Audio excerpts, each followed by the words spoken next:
എല്ലാവർക്കും നമസ്കാരം. ഇന്ന് IFPHന്റെ തുടർന്ന് വരുന്ന മലയാളം വെബിനാറിന്റെ 1940-ാം ദിവസമാണ്. ഇന്നത്തെ മലയാളം സെഷനിൽ നമുക്കൊരു ക്ലാസ് എടുക്കുവാനായി എത്തുന്നത് ഡോക്ടർ ജോളി ജനാർദ്ദനൻ ആണ്. ഡോക്ടർ ജോളി നമുക്ക് ഒരു ക്ലാസ് നേരത്തെ എടുത്തിരുന്നു. രണ്ടാമത്തെ ക്ലാസ് ഓട്ടോ ഇമ്മ്യൂൺ ഡിസീസും ഹോമിയോപ്പതിയും എന്നുള്ള വിഷയത്തിനെ കുറിച്ച് രണ്ടാം ഭാഗം എടുത്ത ദിവസം നമുക്ക് നമ്മുടെ ഭാഗ്യക്കേടുകൊണ്ട് അല്ലെ ഭാഗ്യദോഷം കൊണ്ട് അന്ന് ഡോക്ടർക്ക് ഒത്തിരി പ്രാവശ്യം ഔട്ടായി പോവുകയും റേഞ്ച് പ്രശ്നം ഉണ്ടാവുകയും ഒക്കെ ചെയ്തതുകൊണ്ട് ആ ക്ലാസ് ഒന്നുകൂടി കിട്ടിയാൽ കൊള്ളാമെന്ന് നമ്മൾ റിക്വസ്റ്റ് ചെയ്തു. എനിക്ക് തോന്നുന്നു ഡോക്ടർ ഇന്ന് ആ ഭാഗം തന്നെ ഒന്നുകൂടെ എടുക്കുകയായിരിക്കും. തൈറോയ്ഡ് രോഗങ്ങൾ ഹോമിയോപ്പതിയും എന്നുള്ളതായിരുന്നു കഴിഞ്ഞ ക്ലാസിന്റെ വിഷയം. ഡോക്ടറുടെ ഇന്നത്തെ ഈ ക്ലാസ് കേൾക്കുന്നതിന് വേണ്ടി സൂം പ്ലാറ്റ്ഫോമിലെത്തിയിട്ടുള്ള എല്ലാ ബഹുമാന്യരായ ഡോക്ടേഴ്സിനെയും ഹോമിയോപ്പതി സ്നേഹികളെയും വളരെ സ്നേഹപൂർവ്വം ഇന്നത്തെ സെഷനിലേക്ക് സ്വാഗതം ചെയ്യുന്നു. അതുപോലെ തന്നെ നമുക്ക് വളരെ നല്ല ഒരു ക്ലാസ് ആയിരുന്നു കഴിഞ്ഞ ദിവസം ഡോക്ടർ എടുത്തത്. തൈറോയ്ഡ് രോഗങ്ങളെ കുറിച്ച് ഇത്രയും വിശദമായി ഞാൻ മറ്റൊരു ക്ലാസ്സിലും കേട്ടിട്ടില്ല. പക്ഷെ നമുക്ക് അതത്ര കാര്യമായിട്ട് ഗ്രഹിക്കാൻ കഴിഞ്ഞില്ല ഈ റേഞ്ച് പ്രശ്നം കാരണം. അതുകൊണ്ട് വീണ്ടും ഇന്ന് ഡോക്ടർ ജോളിയെ വളരെ നല്ലൊരു ക്ലാസ് പ്രതീക്ഷിച്ചുകൊണ്ട് വളരെ സ്നേഹപൂർവ്വവും ആദരപൂർവ്വവും ഇന്നത്തെ സെഷനിലേക്ക് സ്വാഗതം ചെയ്യുന്നു. ഡോക്ടറെ ഒരു നിമിഷം ഈശ്വര പ്രാർത്ഥനയോടുകൂടി നമുക്ക് ക്ലാസ് ആരംഭിക്കാം.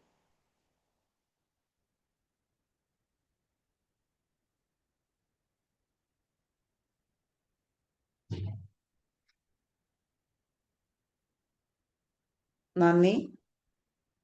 ഡോക്ടർ ജോളി ജനാർദ്ദനൻ ഡോക്ടർ എത്തിയിട്ടില്ലേ? ജോളി PS ആണോ ഡോക്ടർ? അതെ ഡോക്ടർ, ഞാനിപ്പോൾ കോഹോസ്റ്റ് ആക്കാം. ഇപ്പൊ ഡോക്ടർക്ക് സ്ക്രീൻ ഷെയറിംഗ് ഒക്കെ ചെയ്യാം.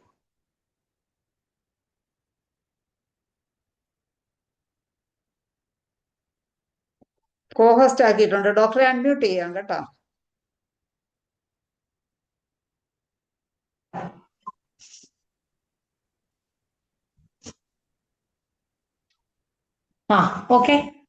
ഓക്കെ ആണ്. മുഖം ഒന്നുകൂടെ ഒന്ന് ഉയർത്തി വെച്ചാൽ വലിയ ഉപകാരമായിരിക്കും. മതി. ഓക്കെ. നമസ്കാരം. കഴിഞ്ഞ പ്രാവശ്യം കുറച്ച് നെറ്റ് പ്രോബ്ലംസ് വന്നത് വളരെയധികം സങ്കടമുണ്ട്. ഈ പ്രാവശ്യം നമുക്കതൊന്നുകൂടി നമ്മൾക്ക് അത് റിപ്പീറ്റ് ചെയ്യാം. റിപ്പീറ്റേഷൻ എന്ന് പറയാൻ പറ്റൂല മാഡം, കാരണം നമ്മളത് അപ്പൊ തന്നെ എടുത്തത്. അതായത് ഓട്ടോ ഇമ്മ്യൂൺ ഡിസോർഡേഴ്സിനെ കുറിച്ച് നമ്മൾ ആദ്യത്തെ ക്ലാസ്സിൽ തന്നെ പറഞ്ഞു. നമ്മുടെ ശരീരത്തിൽ ഉണ്ടാകുന്ന ആന്റിബോഡി നമ്മുടെ ശരീരത്തിൽ തന്നെ ഉണ്ടാകുന്ന ആന്റിജനെതിരെ തിരിയുന്ന ഒരു അവസ്ഥയാണ് ഈ ഓട്ടോ ഇമ്മ്യൂൺ ഡിസോർഡേഴ്സ് എന്ന് നമ്മൾ ആദ്യമേ തന്നെ പറഞ്ഞു. ഓട്ടോ ഇമ്മ്യൂൺ ഡിസോർഡേഴ്സ് ഓരോ രോഗത്തിലും ഓരോ തരത്തിലാണ് വർക്ക് ചെയ്യുന്നത്. എന്ന് വെച്ചാൽ ചിലത് നേരിട്ട് ആക്രമിക്കും, ചിലത് അതിരുന്ന് ആക്രമിക്കും. മനസ്സിലാവൂല. അതിൻ്റെതായ റൂട്ട് നമുക്ക് പിടികിട്ടിയാൽ മാത്രമേ ഓട്ടോ ഇമ്മ്യൂൺ ഡിസോർഡേഴ്സിനെ ചികിത്സിക്കാൻ പറ്റുകയുള്ളൂ. റൂട്ടുകളാണ് രോഗത്തിൽ നമ്മൾ ഡിസ്ക്രൈബ് ചെയ്യുന്നത്. അപ്പോൾ ആദ്യം അന്ന് പറഞ്ഞ ഒരു കേസ് എന്ന് പറഞ്ഞാൽ ഇപ്പൊ പിന്നെ ഒരു കേസ് പറയുന്നത്, ആദ്യമെല്ലാം നമ്മൾ വിചാരിച്ചിരുന്നത് ഒരു ഓട്ടോ ഇമ്മ്യൂൺ ഡിസോർഡർ ഒരാൾക്ക് ജീവിതകാലം മുഴുവനും ആ രോഗിയെ ബാധിക്കുന്നതാണ്. അതായത് ഒരു റുമറ്റോയ്ഡ് ആർത്രൈറ്റിസ് രോഗി മരിക്കുന്നത് വരെ റുമറ്റോയ്ഡ് ആർത്രൈറ്റിസ് കൊണ്ട് മാത്രം കഷ്ടപ്പെടും. അതായത് റുമറ്റോയ്ഡ് ആർത്രൈറ്റിസ് മാത്രം കൊണ്ട് കഷ്ടപ്പെടും എന്ന് പറഞ്ഞാൽ എന്താണ്?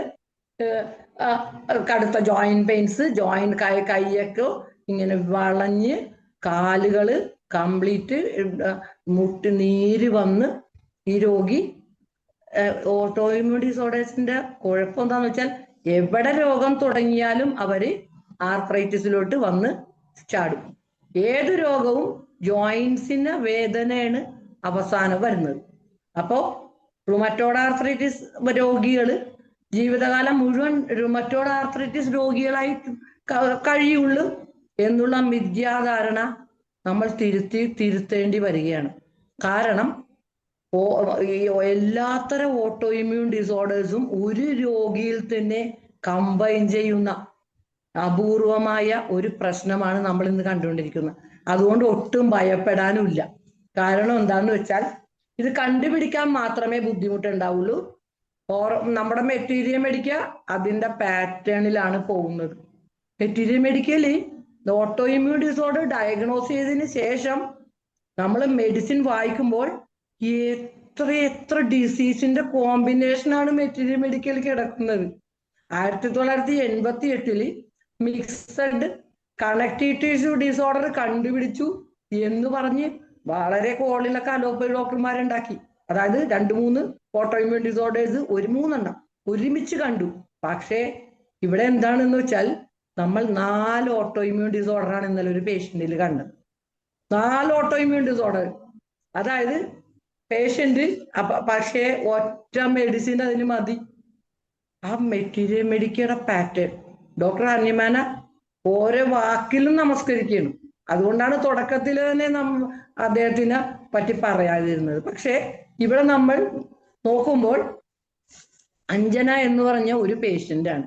അവർക്ക് ഏറ്റവും ആദ്യം വന്നത് റൂമാറ്റോയ്ഡ് ആർത്രൈറ്റിസ് ആണ്. അപ്പോൾ ജോയിന്റ്സ് ഒക്കെ വളരെയധികം കുറെ അത്ര വേദനയൊന്നും ഉണ്ടായിരുന്നില്ല, കുറേശ്ശെ വേദന ഉണ്ടായി.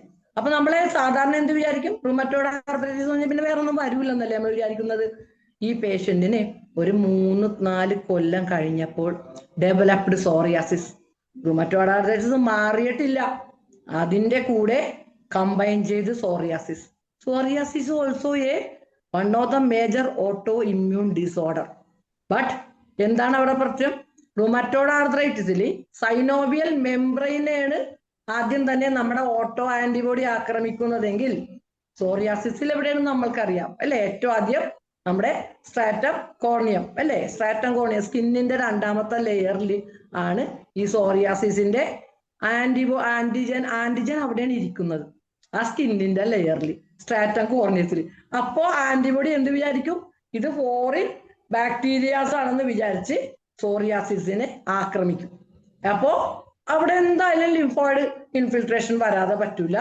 കടുത്ത ഇൻഫെക്ഷൻ ആക്രമിക്കുന്നത് ആരെയാണ്? സ്വന്തം ശരീരത്തിലെ ആന്റിജനെയും സ്കിന്നിനെ തന്നെയും. പക്ഷെ excessive exfoliation of the skin, എന്നിട്ട് ഒരു സിൽവർ കളറിലുള്ള തൊലി ഇങ്ങനെ പൊളിഞ്ഞ് പോകും. അറിയാലോ സോറിയാസിസ്.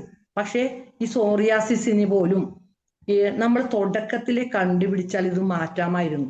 അതായത് HLA അതായത് ഹ്യൂമൻ ലൂക്കോസൈറ്റ് ആന്റിജൻസ് ഈ സോറിയാസിസിലും പ്രസന്റ് ആണ്, ഈ റൂമറ്റോയ്ഡ് ആർത്രൈറ്റിസിലും പ്രസന്റ് ആണ്. HLA-B27 അത് റൂമറ്റോയ്ഡ് ആർത്രൈറ്റിസിന്റെ rheumatoid arthritis HLA-DR4 and DR3. അപ്പോ ഞാൻ അടുത്ത സീറോ നെഗറ്റീവ് തന്നെയാണ് HLA-B27 വരാൻ പോണത്. ഇവർക്കെല്ലാം ഹ്യൂമൻ ലൂക്കോസൈറ്റ് ആന്റിജൻ ഉണ്ട്. സ്കിന്നിന്മേൽ ഒരു ചെറിയ ലേഷൻ വരുമ്പോൾ തന്നെ നമ്മൾക്ക് ഈ HLA നോക്കിക്കഴിഞ്ഞാൽ ഇത് ഏത് രോഗമാണെന്ന് നമ്മൾക്ക് മനസ്സിലാവും. അങ്ങനെയാണ് നമ്മൾ ഏർലി ഡിറ്റക്ഷൻ, കഴിഞ്ഞ ക്ലാസ്സിൽ അതാണ് പറഞ്ഞത്. ഒരു രോഗം ഡെവലപ്പ് ചെയ്യണതിന് മുമ്പ് എങ്ങനെ കണ്ടുപിടിക്കാം, അതാണ് നമ്മളുടെ ലക്ഷ്യം. അപ്പോ ഇവിടെ എന്തായിരുന്നു ആദ്യം? അത് തന്നെയാണ് ഇപ്പൊ പറഞ്ഞു വന്നത്. ആദ്യം തന്നെ ഡയഗ്നോസ് ചെയ്യുക. എല്ലാ മെഡിസിനും മെഡിക്കലുണ്ട്. എല്ലാ രോഗങ്ങളും ഒരൊറ്റ ഡ്രഗിൽ എങ്ങനെ സംഗമിച്ചിരിക്കുന്നു എന്ന് നമുക്ക് കണ്ട അതിശയവും. ഏതും മരുന്നാണെന്ന് ഇപ്പൊ നമുക്ക് ആലോചിക്കും, പക്ഷെ ഇപ്പൊ മരുന്ന് പറയൂട്ടാ, മരുന്ന് ഇപ്പൊ തന്നെ പറയാം. അതായത് റൂമറ്റോയ്ഡ് ആർത്രൈറ്റിസ് ആ പേഷ്യന്റിന് വന്നു, അതിനുശേഷം സോറിയാസിസ് വന്നു. ഈ സോറിയാസിസ് വന്നതിന് ശേഷം ഈ സോറിയാസിസും എൻ്റെ ട്രീറ്റ്മെന്റിലായിരുന്നു. പക്ഷേ കംപ്ലീറ്റ് മാറി നോർമൽ സ്കിൻ വന്നതിന് ശേഷം ഇവർ കോവിഡ് വാക്സിനേഷൻ എടുത്തൊരൊറ്റ ആഴ്ചക്കുള്ളിൽ എന്തോരം ഉണങ്ങിയോ അത്രയും പുറത്തോട്ട് വന്നു. അപ്പൊ വാക്സിനേഷൻ ഹൈലി ഡേഞ്ചർ ആണെന്ന് നമ്മൾ പല തവണയും പല കേസിലും പറഞ്ഞു കഴിഞ്ഞെങ്കിലും ഈ സോറിയാസിസ് ഫ്ലെയർ അപ്പ് ചെയ്ത രോഗി അവശ നിലയിലായി. അതിൻ്റെ ഒപ്പം റൂമാറ്റോയ്ഡ് ആർത്രൈറ്റിസും വന്നു. അവർക്ക് കണ്ണൂരൊന്നും വരാൻ പറ്റിയില്ല. 4 കൊല്ലം അവരവിടെ അലോപ്പതി ട്രീറ്റ്മെന്റ് ചെയ്തു. അതിനുശേഷം ഇന്നലെ എൻ്റെ അടുത്ത് വന്നു, ഇന്നലെ വന്നു. അപ്പോൾ എന്താണ് അടുത്തതെന്ന് അറിയാമോ? ഹൈപ്പർ തൈറോയിഡിസം ഉണ്ടായിരുന്നു അന്ന്.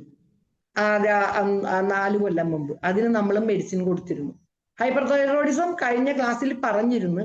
കാരണം തൈറോയിഡിന്റെ അമിതമായ പ്രവർത്തനം കൊണ്ട് T3 അമിതമായി ഉണ്ടായി, മെറ്റബോളിസം കൂട്ടി കൂട്ടി കൂട്ടി കടുത്ത ബോഡിക്ക് ചൂട്, പുകച്ചില്, മെലിയൽ, ഇങ്ങനെ മാനസികമായ വിഭ്രാന്തി, ഇതെല്ലാം വരുത്തുന്ന ഹൈപ്പർ തൈറോയിഡിസിന് നമ്മളന്ന് ലൈക്കോപ്പസ് വെറാണ് കൊടുത്തിരുന്നത്.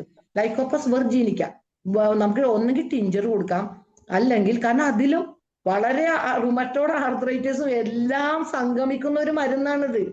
നമ്മൾ അറിയാതെ പോലും നമ്മളൊരു രോഗത്തിനെ ചികിത്സിക്കും. ഈ ഓരോ മെഡിസിനും അതിന്റെ സിംറ്റം മാത്രമല്ല, ഒളിഞ്ഞിരിക്കുന്ന മറ്റുള്ള രോഗങ്ങളെ കൂടി ക്യൂറാക്കും. അത്രയും ബുദ്ധിശാലിയായിരുന്നു ഡോക്ടർ ഹനിമാൻ. അതുകൊണ്ടാണ് ഇന്നും ഈ സിസ്റ്റം ഇങ്ങനെ ഏത് അപ്രോച്ചിലും ചെയ്താലും നമുക്ക് നിലനിൽക്കാൻ പറ്റുന്നത്. ഈ പേഷ്യന്റിന് ഇവിടെ വരുമ്പോ ഈ സോറിയാസിസ് ഫ്ലെയർ അപ്പ് ചെയ്തിരിക്കുന്നു.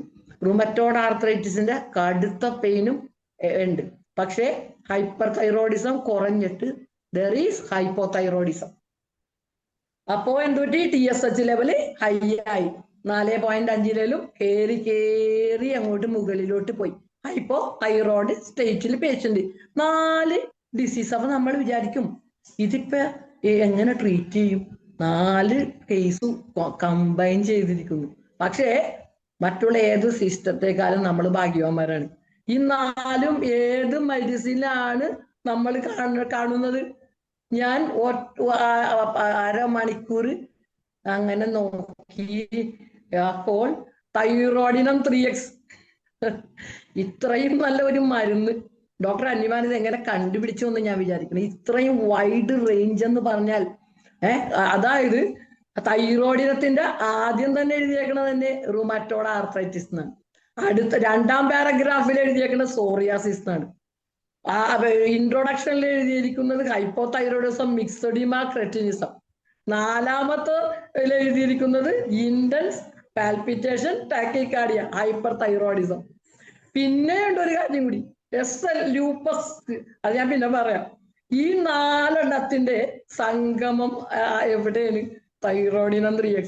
അതാണ് ഹനിമാൻ പറഞ്ഞത്, when you treat a simple dose is sufficient to expel. ഈ രോഗത്തിനെ തന്നെ തകർത്ത് കളയാൻ വേണ്ട ഒരൊറ്റ റെമഡി. അതാണ് സിംഗിൾ ഡോസ് എന്ന് പറയുമ്പോൾ ഇങ്ങനെ നമ്മ ബുദ്ധിപൂർവമായിട്ട് മരുന്നുകളും രോഗങ്ങളെയും ഒരുമിച്ച് കണ്ടുപിടിക്കണം. അപ്പോ ഒറ്റ തൈറോയിഡിനെ മാത്രം അത് ധാരാളം മതി. കാരണം നമ്മൾ ഈ ഡ്രഗ് പ്രൂവ് ചെയ്യുമ്പോഴേ റുമറ്റോഡ് ആർത്രൈറ്റിസ് രോഗികളിന് അത് പ്രൂവ് ചെയ്തു. പക്ഷെ അത് ഇതിൽ കൊണ്ടുവന്ന് ചേർത്തു. ഈ ഡ്രഗ് പ്രൂവ് ചെയ്തപ്പോ വേറെ രോഗിക്ക് സോറിയാസിസ് ആണ് വന്നത്. അപ്പൊ അത് കൊണ്ടുവന്ന് ചേർത്തു. അങ്ങനെയല്ല നമ്മൾ ഡ്രഗ് പ്രൂവ് ചെയ്ത് പഠിച്ചത്, നമുക്ക് മനസ്സിലായത്. പിന്നെ അത് തന്നെ ഒരാൾക്ക് കൊടുത്തപ്പോ അയാൾക്ക് ഹൈപ്പർ തൈറോയിഡിസത്തിന്റെ എല്ലാ ലക്ഷണങ്ങളും, അപ്പൊ ആ സിംറ്റംസും ചേർത്ത്, പിന്നെ ഹൈപ്പോന്റെ ചേർത്ത്. അപ്പോഴും നമ്മൾക്കൊരു കാര്യം മനസ്സിലാവുന്നില്ല, ഇവരെല്ലാവരും കൂടിച്ചേർന്ന് വന്നാലും ഒറ്റ റെമഡി മതി. അതാണ് ഹനിമാൻ പറഞ്ഞത്, കറക്റ്റ് ആയിട്ട് ഡയഗ്നോസ് ചെയ്ത് റെപ്പട്രൈസ് ചെയ്താൽ, അല്ലെങ്കിൽ നിങ്ങൾക്ക് മെഡിസിനെ കുറിച്ച് അത്രയും അറിവുണ്ടെങ്കിൽ നിങ്ങൾക്ക് റെപ്പട്രൈസേഷൻ പോലും വേണ്ട.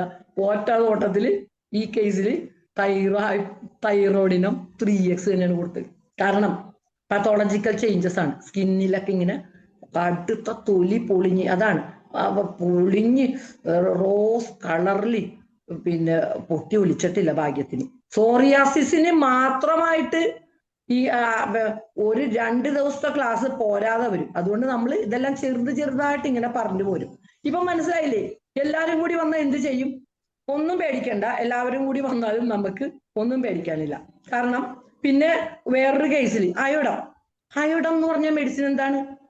എല്ലാ ഹൈപ്പർ തൈറോയിഡിസത്തിന്റെയും ഹൈപ്പോ തൈറോയിഡിസത്തിന്റെയും ബേസ് ആണ് അയോഡൻ. കാരണം എന്താണ്? അയോഡിൻ ഇല്ലാതെ T3 T4 T4 അതിനുശേഷം T3 ഉണ്ടാക്കാൻ സാധ്യമല്ല. അയോഡൻ ഈസ് ദ ബേസ് അല്ലെ?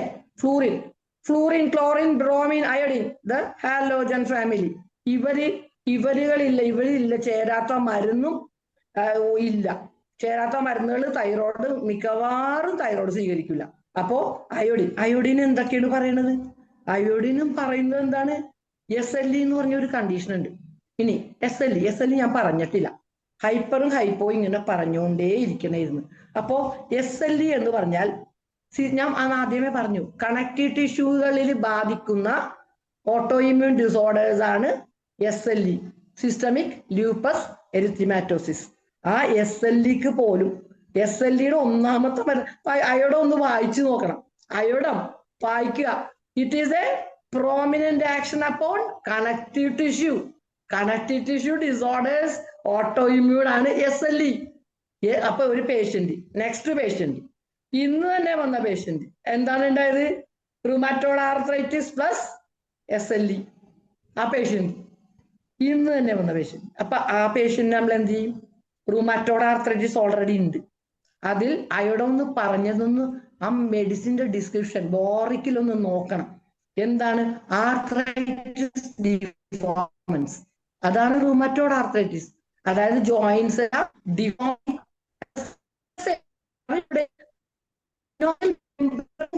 അഫക്ട് ചെയ്യണത്.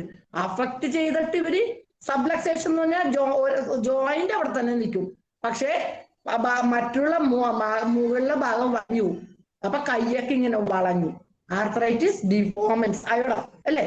ആ അയോഡം തന്നെ അടുത്ത പറയണത് കണക്റ്റീവ് ടിഷ്യൂ ഡിസോർഡേഴ്സ്.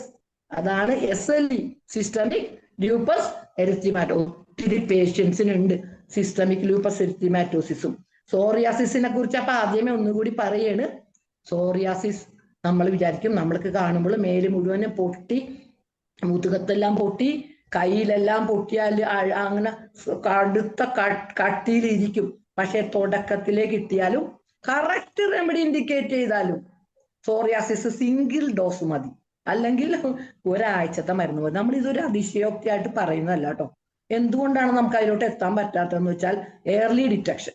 അല്ലെ കിട്ടിയാൽ തന്നെ അത് ഏത് സ്റ്റേജിൽ നിൽക്കുന്നു എന്ന് നമ്മൾക്ക് ശ്രദ്ധയില്ല. അതുകൊണ്ടാണ് ഈ ക്ലാസ് എടുക്കുന്നത് തന്നെ. കാരണം ഇതിന് നമ്മൾ പ്രിവെന്റീവ് ട്രീറ്റ്മെന്റ് ആയിട്ടാണ് ഇതെല്ലാം കൊടുക്കുന്നത്. സോറിയാസിസിൽ ഒരു കേസിൽ എന്ന് വെച്ചാൽ നമ്മൾ ആ ഒരു 3 കൊല്ലമായിട്ട് ഇങ്ങനെ പൊട്ടി ഒലിച്ചുകൊണ്ടിരിക്കണായിരുന്നു ഈ സോറിയാസിസ് തന്നെ. സോറിയാസിസ് കാലിൽ അപ്പോ നോക്കുമ്പോ ബ്ലാക്കിഷ് ഡിസ്കളറേഷൻ ആണ്. അപ്പോ ഓരോ സ്റ്റേജ് ഉണ്ട് കേട്ടോ. നമ്മൾ സോറിയാസിസിന് നമ്മൾ വിചാരിക്കും നല്ല റോസ് കളറ്, നല്ല പ്ലമ്മിന്റെ കളറ്, ചെറിയുടെ കളർ എന്നൊക്കെയാണ് ക്ലാസിക്കൽ ഡിസ്ക്രിപ്ഷൻ, സാധാരണ ഡിസ്ക്രിപ്ഷൻ. പക്ഷെ നല്ല കറുത്ത് ഇരിക്കും ചില സോറിയാസിസ്. അപ്പോ ആ കറുത്തിരിക്കെ അയാൾക്ക് ഉപ്പ് വളരെ ഇഷ്ടപ്പെടുകയും ചെയ്തപ്പോൾ അങ്ങനെ ഒറ്റ നോട്ടത്തിൽ ബ്ലാക്ക് ആണ്. അതാണ് അൺകോമൺ പെക്യൂലിയർ സിംറ്റംസ് ആണ് അതൊക്കെ. കറക്റ്റ് എല്ലാ സോറിയാസിസും ഒരു തരം റോസ് കളറിലിരിക്കും, പക്ഷെ കറുത്ത കളറിലിരിക്കുന്ന സോറിയാസിസ്. അപ്പോഴാണ് അപ്പൊ എന്ത് ചെയ്തു? സെലിനിയം 3x ആണ് കൊടുത്തത്. സെലിനിയം 3x മാത്രമേ കൊടുത്തുള്ളൂ. 3x കൊടുത്ത് പിന്നെ ടെല്ലൂറിയം ചേർത്തു കേട്ടോ. സെലിനിയം ടെല്ലൂറിയം ഒറ്റ ഫാമിലിയാണ്. രണ്ടും ഒന്ന് പീരിയോഡിക് ടേബിളിൽ നോക്കണം. അതിശയം. ഇങ്ങനെ ഈ സെലിനിയത്തിന്റെ ഒരു അടുത്ത് ടെല്ലൂറിയം വന്നത്. ഉടനെ പീരിയോഡിക് ടേബിളിൽ നോക്കിയപ്പോൾ സെലിനിയം ആൻഡ് ടെല്ലൂറിയം ഒറ്റ ഗ്രൂപ്പിലാണ് നിൽക്കുന്നത്. അപ്പോ സെലിനിയം 3xും ടെല്ലൂരിയം 200 കൊടുത്തു. വിത്തിൻ 1 വീക്ക് കഴിഞ്ഞപ്പോൾ ആ പൊളിഞ്ഞു പോണതെല്ലാം കുറഞ്ഞു. സെലിനിയം ഇപ്പോഴും വല്ലപ്പോഴും ഒന്ന് കണ്ടിന്യൂ ചെയ്യും. ടെല്ലൂറിയം വളരെ ബെറ്ററായി, സ്കിൻ നോർമലായി. അപ്പൊ നമ്മൾ ഇതന്നെ ഈ ഓട്ടോ ഇമ്മ്യൂണിനൊക്കെ നമ്മുടെ ഈ വാക്സിനേഷൻ വളരെയധികം അഗ്രവേറ്റ് ചെയ്തിട്ടുണ്ട് തന്നെയാണ് നമ്മൾക്ക് മനസ്സിലാവുന്നത്, സ്കിന്നിലും എല്ലാം. പിന്നെ നമ്മുടെ മറ്റൊരു കേസിൽ ഞാൻ കേട്ട കേസിൽ ഈ സോറിയാസിസ് വളരെ പെട്ടെന്ന് ക്യൂറായത് സോറിനം കൊണ്ടാണ്. ചിലപ്പോൾ ആഴ്സനിക് ആൽബം കൊണ്ടായിരിക്കും. അതാണ്. അപ്പൊ എല്ലാത്തിനും ഒരേ മരുന്നല്ലല്ലോ. അതുകൊണ്ടാണ് രോഗിനെയും കൂടി പഠിക്കേണ്ടി വന്നത്. രോഗവും പഠിച്ച് രോഗിനെയും പഠിച്ചാൽ മാത്രമേ ഇത്ര വണ്ടർ ക്യൂവേഴ്സ് നടക്കാൻ പറ്റുള്ളൂ. അപ്പൊ സപ്രസ്ഡ് സ്കിൻ ഇറപ്ഷൻ കൊണ്ട് സോറിയാസിസ് വന്നപ്പോഴാണ് സോറിനം കൊടുത്തത്. പക്ഷെ ഇത് black discolouration with excessive craving of salt ഉള്ളത് കൊണ്ടാണ് സെലിനിയം കൊടുത്തത്. അപ്പോ നമ്മൾ ഒരിക്കലും അത് എന്തുകൊണ്ടാണ് എനിക്ക് ചെയ്യാൻ പറ്റാഞ്ഞത് എന്നല്ല. നമ്മുടെ ഡിസീസിനെ കുറിച്ചും രോഗത്തിനെ കുറിച്ചും അത് എങ്ങനെ അതിൽ മിക്സ് ചെയ്യണം, ഈ രോഗിക്ക് കൊടുക്കണം എന്നുള്ളതാണ് നമുക്ക് ചെയ്യാവുന്ന ഏറ്റവും വലിയ ഒരു കേസായിട്ട് വരുന്നത്. അപ്പോ നമ്മളിവിടെ SLE plus RA systemic lupus എരിത്തി. അപ്പൊ ഞാൻ ഓട്ടോ ഇമ്മ്യൂണും കുറച്ച് പറയും, തൈറോയിഡിനും കുറച്ച് പറയും. കാരണം തൈറോയിഡും കാരണം ഇതെല്ലാം മിക്സ് ചെയ്ത് നിൽക്കുന്ന രോഗങ്ങളാണ്. അപ്പോ നമ്മൾക്ക് SLE എന്താണെന്ന് നോക്കാം. SLE എന്ന് പറയുമ്പോൾ അതൊന്നുമല്ല, കണക്റ്റീവ് ടിഷ്യൂവിനെ ബാധിക്കുന്ന ഓട്ടോ ഇമ്മ്യൂൺ ഡിസോർഡർ ആണ്. സിമ്പിൾ. കണക്റ്റീവ് ടിഷ്യൂവിനെ ബാധിക്കുന്ന ഓട്ടോ ഇമ്മ്യൂൺ ഡിസോർഡർ ആണ്. പിന്നെ എന്താണ് കാര്യം? ഇവര് ഈ ലേഡീസിന് മാത്രമേ ബാധിക്കുള്ളൂ. ഹോർമോണുമായിട്ട് വളരെയധികം ഇവർക്ക് കണക്ഷൻ ഉണ്ട്. പ്രഗ്നൻസിയിലെ ഇവർ വരുള്ളൂ. അതാണ് പ്രശ്നം. പ്രഗ്നൻസിയിൽ SLE തുടങ്ങും. അപ്പോ ഇത് തന്നെ ഒരൊറ്റ ക്ലാസ് ആണ് കേട്ടോ SLE. ഞാനത് ചെറുതാക്കാം. മുഖത്തൊക്കെ ഇങ്ങനെ ധനേഷ് ഡോക്ടർ ഹാൻഡ് റൈസ് ചെയ്തിരിക്കുന്നു. ആ വല്ലോ പറയാനാണോ? ധനേഷ് ഡോക്ടർ ഹാൻഡ് റൈസ് ചെയ്തിരിക്കുന്നല്ലോ. എന്താണ് പറഞ്ഞോളൂ. അറിയാതെ ആയിരിക്കും എന്ന് എനിക്ക് തോന്നുന്നു. ധനേഷ് ഡോക്ടർ ഫോൺ ചെയ്തോണ്ടിരിക്കുകയാണ്, അറിയാതെ ഹാൻഡ് റൈസ് ചെയ്താണ്. ഓക്കെ, അപ്പൊ ശരി, അപ്പൊ അങ്ങനെ ചെയ്യാം. അപ്പോ SLE എന്ന് പറയുമ്പോൾ അത് SLE എങ്ങനെയാണ് കണ്ടുപിടിക്കണമെന്ന് വെച്ചാല്, ഈ പ്രായപൂർത്തി ആയി കഴിയുമ്പോൾ ഈ SLE ഇതിന്റെ എല്ലാ ഓട്ടോ ഇമ്മ്യൂൺ പ്രശ്നങ്ങളും തുടങ്ങും കണക്റ്റീവ് ടിഷ്യൂവിൽ. ഏറ്റവും കൂടുതൽ കിഡ്നിയുടെ പൊതിയുന്ന കണക്റ്റീവ് ടിഷ്യൂവിനാണ് ഏറ്റവും കൂടുതൽ ബാധിക്കുന്നത്. ഡെലിവറി കഴിഞ്ഞതിന് ശേഷം ഹൈ ഡിഗ്രിയിൽ BP ഒരു 200-ന് മേലെ ഷൂട്ടപ്പ് ചെയ്യും. ഏത് ഗൈനക്കോളജിസ്റ്റ് നോക്കിയാലും മനസ്സിലാവില്ല. രോഗിനെ എടുത്തോണ്ട് അങ്ങോട്ടും ഇങ്ങോട്ടും ഓടും. കാരണം ഈ പേഷ്യന്റ് ഡെലിവറി കഴിഞ്ഞാൽ ഏറ്റവും കൂടുതൽ BP ആണ്, അൺകൺട്രോൾഡ് BP ആയിരിക്കും. അപ്പോ നമ്മൾ അവിടെ എന്താണ് നോക്കുന്നത്? മുഖത്തൊക്കെ ഇപ്പൊ ഒരുതരം അതാണ് എരിത്തിമാറ്റോസിസ്. സിസ്റ്റമിക് SLEയുടെ കറക്റ്റുള്ള പേരെന്താണ്? സിസ്റ്റമിക് ലൂപ്പസ് എരിത്തിമാറ്റോസിസ് എന്ന് വെച്ചാൽ സിസ്റ്റമിക്, ബോഡി ആസകലം വ്യാപിക്കുന്ന. ലൂപ്പസ് എന്ന് പറഞ്ഞാൽ ചെന്നായയുടെ പോലെ എന്നാണ്. ലൂപ്പസ് എന്ന് പറഞ്ഞാൽ ചെന്നായ എന്നർത്ഥം. ചെന്നായയുടെ പോലെ ദേഹം കടിച്ചു പറിച്ച് തിന്നുന്നതും തടിച്ചു പൊങ്ങുന്ന മുഖമുള്ള തൊലി മുഴുവനും ചുവന്ന് തടിക്കുന്നതുമായ ഒരു രോഗമെന്നേ ആദ്യം മനസ്സിലായിരുന്നുള്ളൂ. പിന്നെ നമുക്ക് മനസ്സിലായി അതൊരു ഓട്ടോ ഇമ്മ്യൂൺ ഡിസോർഡർ ആണ്. കണക്റ്റീവ് ടിഷ്യൂവിനെ ബാധിക്കുന്നു. ലേഡീസിനെ ഏറ്റവും കൂടുതൽ ബാധിക്കുന്നു. കണക്റ്റീവ് ടിഷ്യൂവിനെ ബാധിച്ചാലും അവസാനം ഇത് എവിടെയാണ് ചേരുന്നത്? എല്ലാ ജോയിന്റ്സിലും സിവിയർ ഇൻഫെക്ഷൻ ആൻഡ് ഇൻഫ്ലമേഷൻ. അതുകൊണ്ടാണ് ഇവരെല്ലാം നമ്മൾ റൂമറ്റോളജിയിൽ നമ്മൾ ഉൾപ്പെടുത്തിയിരിക്കുന്നത്. റൂമറ്റോളജിയിൽ ഉൾപ്പെടുത്തിയിരിക്കുന്നത് SLEനെ, സോറിയാസിസിനെ എല്ലാം ഇവർ വേറെ എവിടേക്കാണ് തുടക്കം. ഇവരുടെ SLEക്ക് കണക്റ്റീവ് ടിഷ്യൂല് തുടക്കും, സോറിയാസിസിന് സ്ട്രാറ്റം കോർണിയ എന്ന് പറഞ്ഞ സ്കിന്നിന്റെ ലെയറിൽ തുടങ്ങും. എവിടെ തുടങ്ങിയാലും അവസാനം വന്ന് വീഴുന്ന എവിടെയാണ്? എല്ലാ ജോയിന്റ്സിന്റെ കടുത്ത ഡിസ്ട്രക്ഷനിലാണ്. അതുകൊണ്ടാണ് നമ്മൾ അവരൊക്കെ റൂമറ്റോളജിയിൽ പെടുത്തിയത്. ഈ SLE വിത്ത് RA വരുമ്പോ നമ്മൾക്ക് അതിലും തൈറോയിഡിനോ അയോഡിനോ കൊടുക്കാം. അതുകൊണ്ടാണ് അയോഡിനും തൈറോയിഡിനും ഒക്കെ തൈറോയിഡ് രോഗങ്ങൾക്ക് മാത്രമല്ല, it's A wide range action upon auto immune disorder നമുക്ക് കീഴടക്കണം. കാരണം എന്താന്ന് വെച്ചാൽ ഇത്രയും കോമ്പിനേഷൻസ് ചികിത്സിക്കാൻ ഹോമിയോ മരുന്നിന് മാത്രമേ പറ്റുള്ളൂ. അതും വൺ സിംഗിൾ മെഡിസിൻ മതി. അതിന്റെ എന്താണ് അവിടെ ആ പത്തോളജി എന്താണെന്ന് അറിഞ്ഞു കഴിഞ്ഞാൽ ഡ്രഗ് സെലക്ഷൻ വളരെ വളരെ എളുപ്പമാണ്. എവിടെ കണക്റ്റീവ് ടിഷ്യൂ എന്ന് എഴുതിയാൽ അതിനൊക്കെ നമുക്ക് SLEക്ക് മരുന്ന് കൊടുക്കാം. അതിന്റെ SLEകളുടെ മരുന്നാണ് ഇതൊക്കെ കേട്ടോ. SLE ഒത്തിരി പേഷ്യൻസ് ഡോക്ടേഴ്സ് എന്നോട് ചോദിച്ചിരുന്നു SLEയുടെ കേസ്. അതുകൊണ്ടാണ് ഞാനിപ്പോ ഇങ്ങനെ ഇടുന്നത്. SLE നമ്മൾ എങ്ങനെ ഡയഗ്നോസ് ചെയ്യേണ്ടത്? Anti double strand DNA. ആദ്യമേ ഫാമിലി ഹിസ്റ്ററി ഒക്കെ ഉണ്ടെങ്കിൽ ആദ്യമേ ഡബിൾ സ്ട്രാൻഡ് DNA നോക്കി വെക്കണം. ആദ്യമേ മെഡിസിൻ കൊടുത്തു കഴിഞ്ഞാൽ പ്രഗ്നൻസിയുടെ ടൈമിലും ഡെലിവറി ടൈമിലുള്ള എല്ലാ കോംപ്ലിക്കേഷനും നമുക്ക് ഒഴിവാക്കാൻ പറ്റും. അതിന്റെ മെഡിസിൻസ് അതിലും അതിലൊക്കെ ഞാൻ ഇത് മെഡിസിൻ ഡ്രഗ് പഠിച്ചു വന്നപ്പോ എനിക്ക് മനസ്സിലായത് തൈറോയിഡിനും എന്ന മെഡിസിനും അയോഡിനും ഒരുവിധ എല്ലാ കോമ്പിനേഷനും വളരെ ബെസ്റ്റാണ്. അവിടെ എല്ലാ ഡ്രഗ് സിംറ്റംസ് എഴുതിയിട്ടുണ്ട്. നമുക്കത് എന്ത് രോഗമാണെന്നാണ് മനസ്സിലാവാണ്ട് പോയത്. അത് നമുക്ക് മനസ്സിലാവില്ല ഇപ്പോഴും. കണക്റ്റീവ് ടിഷ്യൂ എന്ന് എഴുതിയിട്ടുണ്ട്. അപ്പൊ SLEക്ക് കൊടുക്കാന്ന്. ആർത്രൈറ്റിസ് ഡിഫോമൻസ് എന്നാണ് എഴുതിയേക്കണത്. എന്താണ്? Rheumatoid arthritis.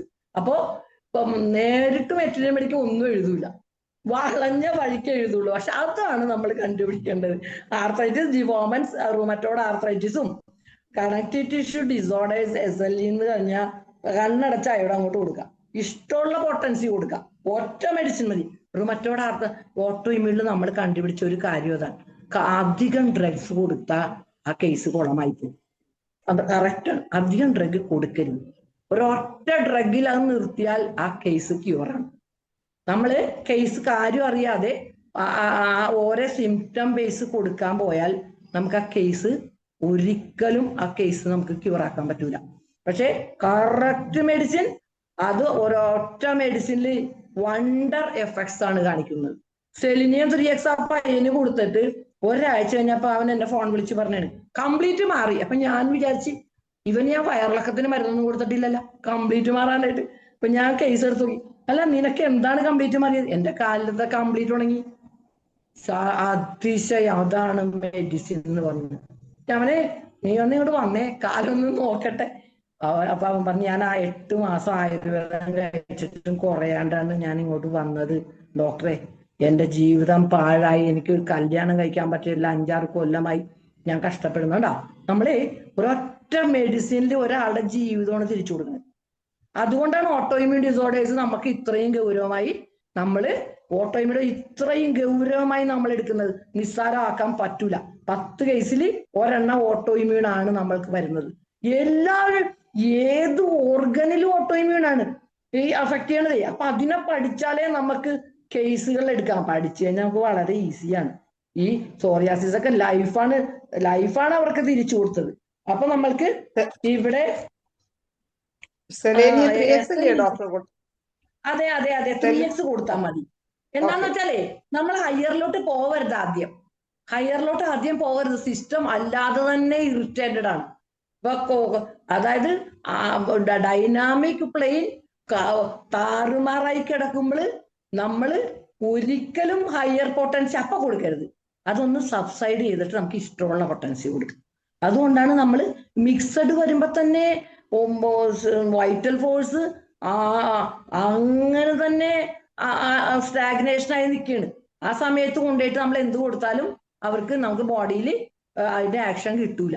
കാരണം ബോഡീന് വൈറ്റൽ ഫോഴ്സ് ആണ് ബോഡീനെ രക്ഷിക്കേണ്ടത്, അല്ലാണ്ട് മരുന്നല്ല. നമ്മൾ വൈറ്റൽ ഫോഴ്സിനെ എംപവർ ചെയ്യാനാണ് ശ്രമിക്കേണ്ടത്. അല്ലാണ്ട് ഒരു മരുന്ന് ഇന്ന് വരെ ഒരു രോഗിനെ രോഗം മാറ്റിയിട്ടില്ല. അങ്ങനെ മരിച്ചു കിടക്കുന്ന ആൾക്ക് കൊണ്ടിട്ട് മരുന്ന് കൊടുത്തു കഴിഞ്ഞാൽ അയാൾ എഴുന്നേക്കണ്ടേ? എന്തുകൊണ്ട് എഴുന്നേക്കുന്നില്ല? ദ വൈറ്റൽ ഫോഴ്സ് അവിടെ നിന്ന് പോയി കഴിഞ്ഞു. So what is the aim of administration of medicine is we are empowering vital force and we are empowering vital force. Vital force ആകെ അവശനിലയിലേക്ക് കിടക്കുമ്പോ ഹൈ ഡോസ് അതേ പ്ലെയിനിൽ കൊടുത്തു കഴിഞ്ഞാൽ ഇൻസ്റ്റെഡ് ഓഫ് എംപവറിങ് അതിനെ നമ്മൾ നശിപ്പിക്കുന്നതിന് തുല്യമായി പോകും അതിന്റെ ആക്ഷൻ. അതുകൊണ്ടാണ് മെഡിസിൻ എന്ന് പറഞ്ഞാൽ ഒരിക്കലും ഒരു ക്യൂറേറ്റീവ് മെത്തേഡ് അല്ല. വി ആർ അനിമാൻ തന്നെ പറഞ്ഞല്ലോ, വി ആർ എംപവറിങ് ക്ഷീണിച്ച് തളർന്നു പോയ വൈറ്റൽ ഫോഴ്സിനെ നമ്മൾ ഉത്തേജിപ്പിക്കുന്നു. ആ vital force is the agent which cure disease. ഈസിലും അൺഈസിനെസ്സിലും ഒരേപോലെ ബോഡീനെ മെയിൻറ്റെയിൻ ചെയ്യുന്നു. അപ്പോൾ അതുകൊണ്ടാണ് നമ്മൾ 3x കൊടുക്കണം. ഇവരൊക്കെ തന്നെ പതോളജി കാണിച്ചുകൊണ്ടിരിക്കണല്ലേ. അതുകൊണ്ടാണ് അതിനുശേഷം നമുക്ക് മൈൻഡ് മാത്രം എടുത്ത്. പിന്നെ ഞാനൊരു കാര്യം കണ്ടുപിടിച്ചത് എന്താന്ന് വെച്ചാൽ ഈ ഓട്ടോ ഇമ്മ്യൂൺ ഡിസോർഡേഴ്സ്, പ്രത്യേകിച്ച് റുമറ്റോയ്ഡ് ആർത്രൈറ്റിസ്, എല്ലാ നമ്മുടെ ലിറ്ററേച്ചറിൽ എഴുതിയിട്ടുണ്ട്, ഡോക്ടേഴ്സും പറഞ്ഞിട്ടുണ്ട്, കടുത്ത മാനസിക ടെൻഷൻ വന്നാൽ മാത്രമേ SLE പിന്നെ ഹോർമോണായിട്ട് പോട്ടെ റുമറ്റോയ്ഡ് ആർത്രൈറ്റിസ്. അപ്പൊ നമ്മൾ എന്താണ് അതിൽ ഏറ്റവും കൂടുതൽ എന്താണ് ഒരു മനുഷ്യന്റെ ഏറ്റവും വലിയ പ്രശ്നം? മറ്റുള്ളവരുടെ ഇൻസൾട്ട് അല്ലേ? മറ്റുള്ളവരാണ് നമ്മളെ ദ്രോഹമാണ് നമുക്ക് മാനസികമായി വിഷമം ഉണ്ടാക്കുന്നത്. ഒരാൾ നമ്മളെ ചീത്ത പറഞ്ഞു, അല്ല അങ്ങനെ പറഞ്ഞു. അപ്പൊ അതിലെന്താണ് ഏറ്റവും നല്ല മരുന്ന്? സ്റ്റഫൈസാഗ്രിയ. ഇത്രയും വണ്ടർ. ഇപ്പൊ തൈറോയിഡിന് അയോഡൻ പറഞ്ഞതിനേക്കാളും വണ്ടറാണ് സ്റ്റാഫ്. ഒരു ഓട്ടോ ഇമ്മ്യൂൺ ഡിസോർഡർ എന്തായിക്കോട്ടെ, റുമറ്റോയ്ഡ് ആർത്രൈറ്റിസ് ആയിക്കോട്ടെ, സോറിയാസിസിന് കടുത്ത മാനസിക ടെൻഷനുകളാണ് അത് ഇൻഡ്യൂസ് ചെയ്യുന്നത്. ഹൈപ്പർ തൈറോയിഡിസത്തിന് കടുത്ത മാനസിക ടെൻഷനാണ് ഹൈപ്പർ തൈറോയിഡിസം വരുന്നത്. ഹൈപ്പോ മാത്രമേ കുറച്ചെങ്കിലും ഒരു സമാധാനമുള്ളൂ മനസ്സിന്. ഹൈപ്പോ ആകുമ്പോ കുറച്ചെങ്കിലും, പക്ഷെ ഹൈപ്പറൊക്കെ ക്ലോസ്ലി റിലേറ്റഡ് ടു കടുത്ത മെന്റൽ ടെൻഷൻ. ഏറ്റവും നല്ല മരുന്ന് സ്റ്റഫൈസാഗ്രിയാണ് 3x. അത് കൊടുത്തിട്ട് പെയിൻ കുറഞ്ഞില്ല എന്ന് പറയാൻ പറ്റൂല. കാരണം അത്രയും നല്ല ആക്ഷനാണ് സ്റ്റഫൈസാഗ്രിയ. നമ്മൾ 3x സ്റ്റാർട്ട് ചെയ്യുക, പിന്നെ കുറേശ്ശെ ഇട്ട് 1m പോവാം. ആ പെയിൻ കുറഞ്ഞിരിക്കും, കാരണം മൈൻഡിനെയാണ് അവിടെ പിടിക്കുന്നത്. അപ്പൊ പക്ഷെ ഇവിടെയൊക്കെ ഞാൻ മൈൻഡ് ഇതിൽ തന്നെ വരുന്നുണ്ട്, അയോഡത്തിനൊക്കെ തന്നെ മൈൻഡ് വരുന്നുണ്ട്. അതുകൊണ്ടാണ് നമ്മൾ വേറൊരു മരുന്ന് കൊടുക്കാത്തത്. Single remedy. സഫൈസേഗിരിയ മാത്രം മതി ചില കേസ്. സഫൈസേഗിരിയുടെ കേസ് ഇൻഡിക്കേഷൻ കടുത്ത മാനസികമായ ടെൻഷനിന്, അതായത് സഫൈസേഗിരി എപ്പോഴും സിഫിലിറ്റിക് മൈസോണ്. കാരണം ഇത് പ്രതികരിക്കൂല, എല്ലാം മനസ്സിലിങ്ങനെ അടുക്കും. അതാണ് സിഫിലിറ്റിക് മൈസം. ആ സിഫിലിറ്റിക് മൈസം പേഷ്യന്റാണ് ഏറ്റവും ഓറമെറ്റ് സഫൈസേഗിരിയ. പക്ഷെ ഓട്ടോ ഇമ്മ്യൂൺ ഡിസോർഡേഴ്സിൽ ഓറമെറ്റിലോട്ട് പോയാൽ കാര്യം നടക്കില്ല. അത് നല്ല സൈക്കാട്രി മെഡിസിൻ ആണ്. അതേസമയം സഫൈസേഗിരിയ അതിന്റെ തന്നെ ഓട്ടോ ഇമ്മ്യൂണിലുള്ള ആക്ഷനാണ് കാണിക്കുന്നത്. ഓറമെറ്റ് ഗ്രൂപ്പ്, അതായത് ചില കേസിൽ നമ്മൾ മെലൻകോളിയ എന്ന് പറയും. ഞാനിപ്പോ ഇതിലൊന്ന് ഒരു 5 മിനിറ്റ് അടുത്ത് മാറുകയാണ്. ഒരു മെലൻകോളിയ എന്ന് പറഞ്ഞിട്ട് നമ്മൾ എന്തിനാണ് ട്രീറ്റ് ചെയ്യണത്? ഒരു കുട്ടി ഏത് നേരം വിഷാദപ്പെട്ടിരിക്കുകയാണ്, 17 വയസ്സ്. അപ്പൊ വിഷാദം എന്ന് പറഞ്ഞാൽ ഇപ്പൊ അതെന്താണെന്ന് ഡയഗ്നോസ് ചെയ്യണം, എന്നാലേ സൈക്കാട്രി നമുക്ക് കയ്യിൽ പിടിക്കാൻ പറ്റുള്ളൂ. അല്ലാണ്ട് ഇപ്പൊ വിഷാദത്തിന് ഒരു 10,500 മരുന്നുണ്ട് റെപ്പർട്ടറിയിൽ. അത് വിഷാദം എന്ന് പറഞ്ഞത് എടുത്തിട്ട് എന്താണ് കാര്യം? അവിടെ റെപ്പർട്ടറി എന്താണ് നമ്മൾ അപ്പൊ ചെയ്യാൻ പറ്റാത്തത്? അവിടെ ഒരു ലിത്തിയത്തിന്റെ കുറവ് കൊണ്ടാണ് 90% മെലൻകോളിയം വരുന്നത്. എത്രയോ കേസ് ഡയഗ്നോസ് ചെയ്തു. ലിത്തിയം കാർബ് കൊടുത്താൽ മതി. അപ്പൊ ലിത്തിയമാണ് അവിടെ വളരെയധികം കുറഞ്ഞ് നിൽക്കുമ്പോ നമ്മൾ കൊണ്ടുപോയിട്ട് മെലൻകോളിയൊക്കെ എന്തൊക്കെ മരുന്ന് ഓറമെറ്റ് കൊടുത്തിട്ടുണ്ടെങ്കിൽ കാര്യം നടക്കൂല. അതുകൊണ്ടാണ് രോഗം മാറാണ്ട് വന്നത്. ഓറമെറ്റ് കൊടുത്തു കഴിഞ്ഞാൽ കാര്യം നടക്കാത്തെന്ന് വെച്ചാൽ ഓറല്ല ഇവിടെ ആക്ഷൻ. ലിത്തിയത്തിന് കുറവിന് നമ്മൾ ലിത്തിയം കാർബ് തന്നെ കൊടുക്കും. നമ്മൾക്ക് എല്ലാത്തിനും ഈ മെഡിസിൻസ് ഉണ്ട്, നമ്മൾക്ക് സപ്ലിമെന്റ് നമ്മൾക്ക് തന്നെ ഉണ്ട്. ഈ തൈറോയിഡിനും 3x എന്താണ് പിന്നത്തെ ഇപ്പൊ ഏറ്റവും കൂടുതൽ വൈറ്റമിൻ ഡി കുറഞ്ഞിരിക്കുന്നു. കുട്ടികൾക്ക് വരെ വൈറ്റമിൻ ഡി കുറഞ്ഞിരിക്കുന്നു. Thyroid 3x is one of the best medicine for thyroid vitamin D deficiency. എഴുതിയിട്ടുണ്ട്. റിക്കറ്റ്സ് എന്താണ്? അബ്സോർപ്ഷൻ ഓഫ് വൈറ്റമിൻ ഡി അത് വലിച്ചെടുക്കാനുള്ള കഴിവില്ലായ്മ, inability to absorb vitamin D. Vitamin D എവിടെ നിന്നാണ് അബ്സോർബ് ചെയ്യണത്? കുടലിന്റെ നമ്മുടെ സ്റ്റൊമക്ക് കഴിഞ്ഞിട്ടുണ്ടെങ്കിൽ ആദ്യത്തെ ഡുവോഡിനത്തിൽ നിന്നാണ് വൈറ്റമിൻ ഡി അബ്സോർബ് ചെയ്യണത്. അത് ഫുഡിൽ നിന്ന് അബ്സോർബ് ചെയ്യും. അപ്പൊ കാൽസ്യം അബ്സോർപ്ഷന് വൈറ്റമിൻ ഡി വേണം. ബോഡിയിൽ നിന്ന് കുറച്ചൊക്കെ ഉണ്ടാക്കുന്നു എന്ന് പറഞ്ഞാലും ഇപ്പൊ ഈ വാക്സിനേഷൻ കഴിഞ്ഞത് കൊണ്ട് വൈറ്റമിൻ ഡി അബ്സോർബ് ചെയ്യാൻ ബുദ്ധിമുട്ടാന്ന് പറയുന്നു. തൈറോയിഡിനും തന്നെയാണ് അവിടെ മെഡിസിൻസ്. പ്രത്യേകിച്ച് കുട്ടികളിൽ വൈറ്റമിൻ ഡി കുറഞ്ഞു കഴിഞ്ഞാൽ നമ്മൾ അവിടെയും തൈറോയിഡിനും തന്നെയാണ് കൊടുക്കുന്നത്. ക്രെട്ടിനിസം ഞാൻ വെൽ നറിഷ്ഡ് ഒരു കുട്ടി, അവര് ഗൾഫിലാണ്. എന്നിട്ട് ഈ കുട്ടിക്ക് എന്താണ് കാര്യമൊന്നും മനസ്സിലായില്ല. കാലൊക്കെ ഇങ്ങനെ കാല് വളഞ്ഞു, അതായത് കാല് അങ്ങോട്ടും ഇങ്ങോട്ടും വളഞ്ഞിട്ട് മുട്ട് രണ്ടും കൂട്ടിമുട്ടും. ഇത് ഞാൻ എന്നിട്ട് എനിക്കും അത് ആദ്യം മനസ്സിലായില്ല. ഞാനൊരു മെഡിക്കൽ കോളേജിലത്തെ ഓർത്തോന്റെ സാറിനെ കണ്ട് അപ്പോഴും വൈറ്റമിൻ ഡി ഇത്രയും കുറവാണ്, കാരണം വെൽ നറിഷ്ഡ് കുട്ടിയാണ്, അതുകൊണ്ടാണ് ശ്രദ്ധിക്കാണ്ട് പോയത്. എല്ലാ കാലിലൊക്കെ റോഡൊക്കെ ഇട്ട് സ്ലിംഗ് ഒക്കെ ഇട്ട് കാലിൽ നിവർത്താൻ നോക്കി, പെയിൻഫുൾ. വേറൊരു ഹോസ്പിറ്റലിൽ ചെന്ന് ചെക്ക് ചെയ്യുമ്പോൾ വൈറ്റമിൻ ഡി ഡെഫിഷ്യൻസിയാണ്. കറക്റ്റ് തൈറോയിഡിനത്തിന്റെ ഇൻഡിക്കേഷൻ ആയിരുന്നത്. വൈറ്റമിൻ ഡി ഡെഫിഷ്യൻസി കൊണ്ടും കൂടി കാല് വളഞ്ഞു പോവും. അപ്പൊ ഓരോ രോഗത്തിനും ബേസ് എന്താണെന്ന് നോക്കിക്കൊണ്ട് തന്നെ ട്രീറ്റ് ചെയ്യണം. എന്നാൽ മാത്രം pathology with intense knowledge of material മേടിക്കാം. അത് രണ്ടും. അപ്പൊ പിന്നെ നമുക്ക് വേണമെങ്കിൽ റെപ്പർട്ടറൈസ് ചെയ്യണമെങ്കിൽ ചെയ്യാം. സിംഗിൾ റെമഡി ഇതിൽ നിൽക്കും. അപ്പോ നമ്മൾ ലൂസ് എന്ന് പറയും, LUES. അത് ലൂസ് എന്ന് പറഞ്ഞാൽ സിഫിലിസ് ആണ് കേട്ടോ. ലൂസ് എന്ന് പറഞ്ഞാൽ സിഫിലിസ് ആണ്. നമ്മൾ രോഗിയുടെ മുമ്പിൽ വെച്ച് സിഫിലിസ് എന്ന് പറയാണ്ടിരിക്കാനാണ് ലൂസ്, LUES. ഇത് ലൂപ്പസ്, SLE ലൂപ്പസ് ചെന്നായയുടെ പോലെയാണ് എല്ലൊക്കെ കടിച്ചു പറിക്കുന്നത്.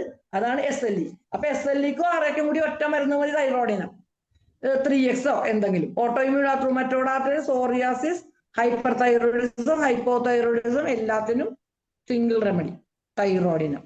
പിന്നെ നമ്മൾക്ക് വേണമെങ്കിൽ പറഞ്ഞ പോലെ അവീന സറ്റൈവ ടിഞ്ചറോ പിന്നെ അങ്ങനെ എന്തെങ്കിലും ന്യൂട്രീഷൻ ലെവലിൽ അല്ലെങ്കിൽ ടൈനോസ്പോറ ക്വാഡ്രിഫോളിയ എല്ലാം കൊടുക്കാം. പക്ഷെ ഇതിലെല്ലാം തന്നെ ഒരു സഫൈസാഗിരിയുടെ ബേസ് ഇടുന്നത് ഏറ്റവും നല്ലതായിരിക്കും. കാരണം മെന്റൽ ടെൻഷനും ഇറിറ്റേഷനും ഇല്ലാത്ത ഒരു മനുഷ്യനും ഈ ലോകത്തില്ല. ഇപ്പം വരാനുള്ള കാരണം വന്നു കഴിഞ്ഞാൽ മാനസികമായ സങ്കടങ്ങൾക്കും ഈ വളരെ വളരെ വളരെ ഇൻഡിക്കേറ്റഡ് ആണ്.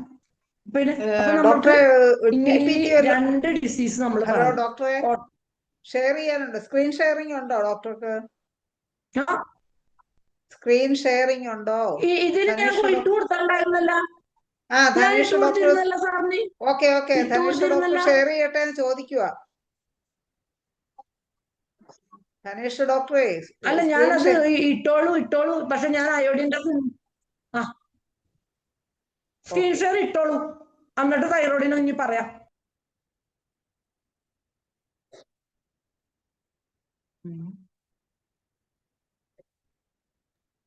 ഡോക്ടറെ എന്നെ കോഹോസ്റ്റ് ആക്കിയാലേ എനിക്ക് ചെയ്യാൻ പറ്റുള്ളൂ. ഡോക്ടർ എപ്പോഴേ കോഹോസ്റ്റ് ആക്കിയിട്ടുണ്ട്. അല്ല, ഇപ്പൊ ഞാൻ കോഹോസ്റ്റ് അല്ല. അല്ലേ, വെളിയിലായി പോയായിരുന്നു. ഇടയ്ക്ക് കട്ടായി പോയായിരുന്നു. ശരി.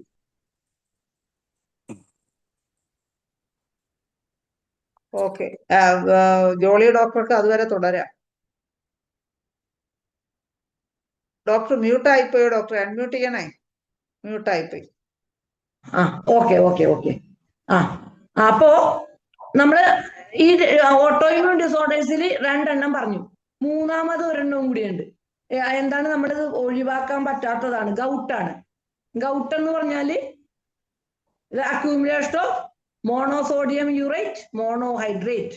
മോണോസോഡിയം യൂറേറ്റ് മോണോഹൈഡ്രേറ്റ് ആണ് യൂറിക് ആസിഡ് എന്ന് നമ്മൾ സിമ്പിൾ ആയിട്ട് പറയുന്ന കാര്യം.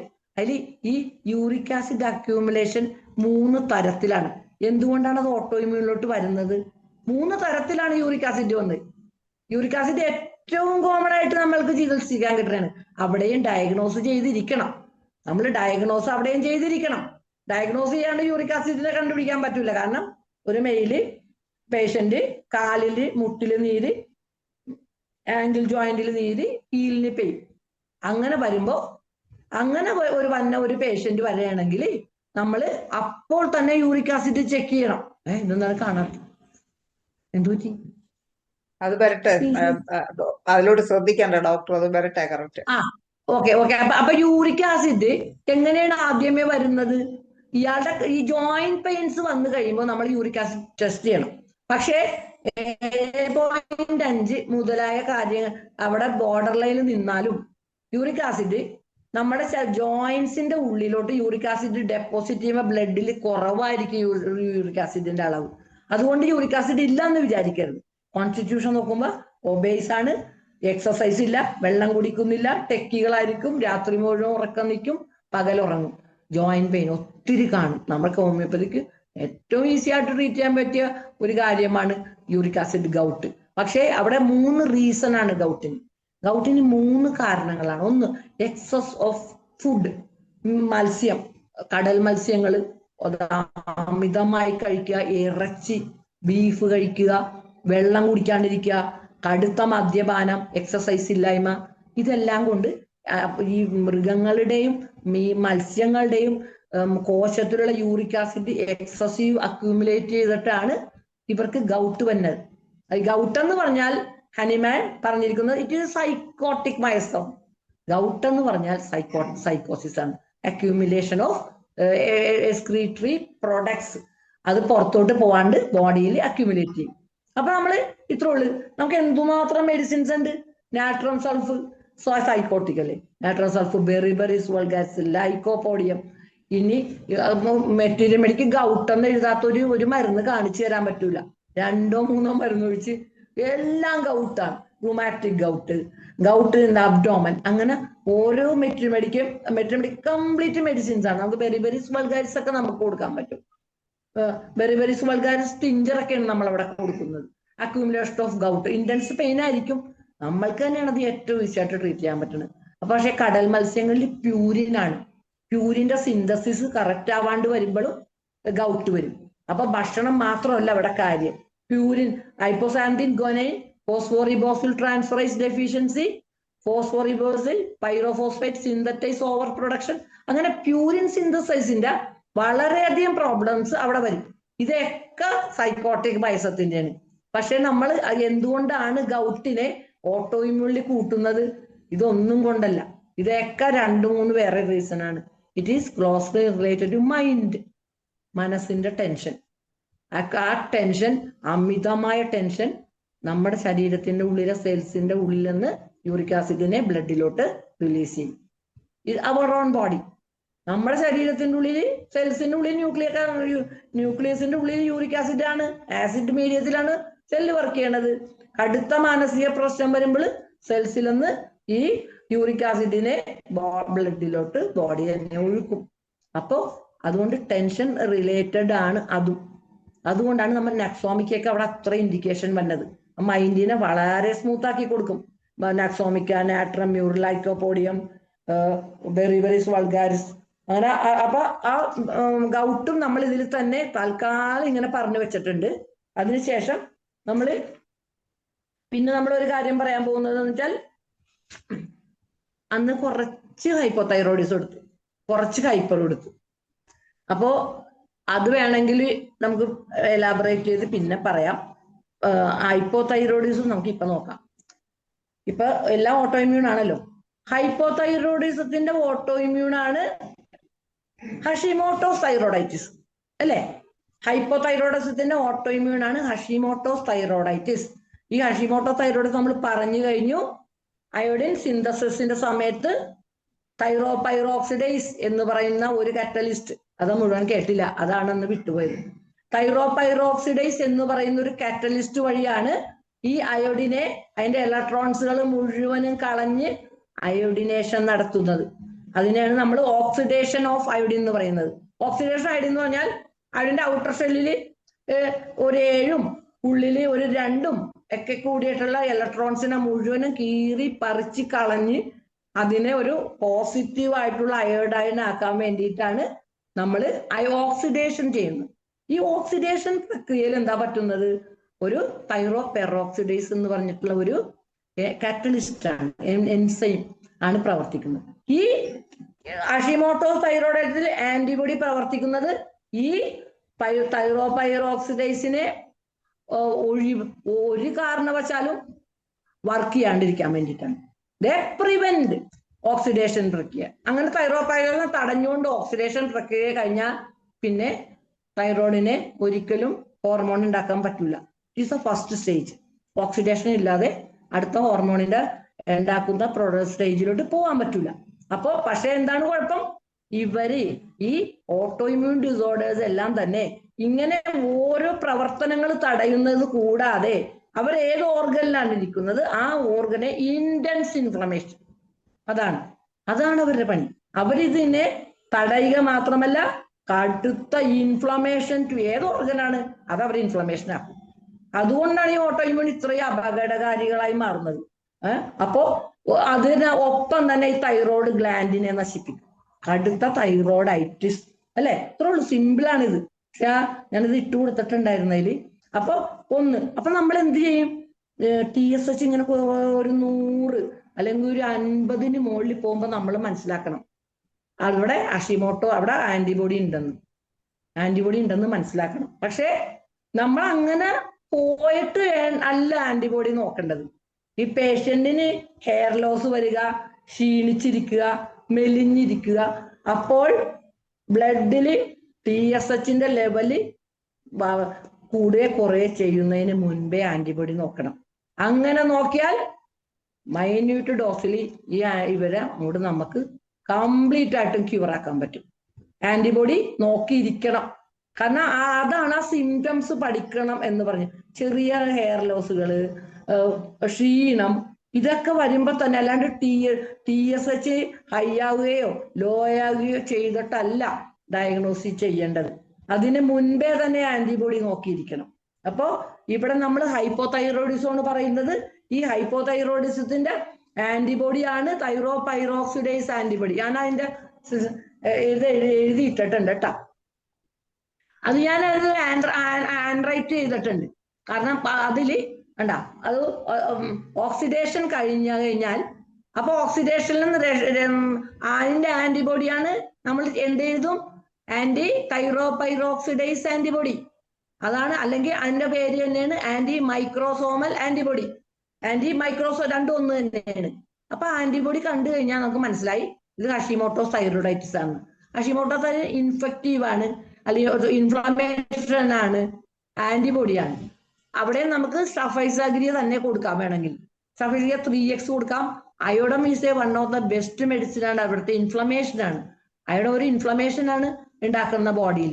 അതുകൊണ്ടാണ് അയോഡത്തിന് ഇത്രയും ആക്ഷൻ ഈ ഹഷിമോട്ടോസ് തൈറോയിഡൈറ്റിസിന് കൊടുക്കാൻ പറ്റുന്നത്. പിന്നെ അക്കോണൈറ്റം ലൈക്കോട്ടോണം, അത് ഞാൻ കഴിഞ്ഞ സൈഡിൽ ഇട്ടിട്ടുണ്ടായിരുന്നു.